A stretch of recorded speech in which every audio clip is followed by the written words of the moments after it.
তোমার সাথে আমার বিয়ে হয়েছে, তুমি তোমার ছোট ভাইকে বাসার ঘরে নিয়ে আসছো কেন? কারণ ছোট মিয়ারে জড়ায় ধরে না শুলে তোমার ঘুমই আসে না, সেই জন্য।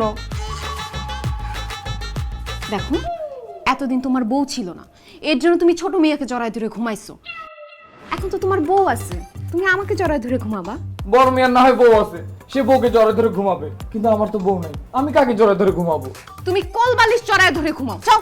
ছোট মিয়া না হয় কোল বালিশ জড়ায় ধরে ঘুমাইলো, কিন্তু ছোট মিয়া আমার মাথায় হাত বুলায় না দিলে আমার তো ঘুমই আসে না। সে যদি অন্য রুমে কোল বালিশ জড়ায় ধরে ঘুমায় থাকে, তাহলে আমার মাথায় হাত বুলায় দিয়ে আমাকে ঘুম পাড়ায় দিবে কে? কেন?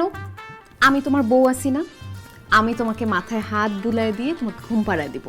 বড় মিয়ার না হয় বউ আছে, তার মাথায় হাত বুলাই দিলে সে ঘুমায় যাবে, কিন্তু আমার তো বউ নাই, আমার মাথায় কে হাত বুলাই দিয়ে আমাকে ঘুম পাড়াবে? ছোট মিয়া, আমি তোর মাথায় হাত বুলাই দিয়ে তোকে ঘুম পাড়াবো, তুই কোনো টেনশন করিস না। না না, আমি তোকে ছাড়া রাতে একা ঘুমাতে পারবো না। এই তুমি এক কাজ করো তো, তুমি অন্য রুমে যাও, আমরা দুই ভাই বাসা করে ঘুমাবো।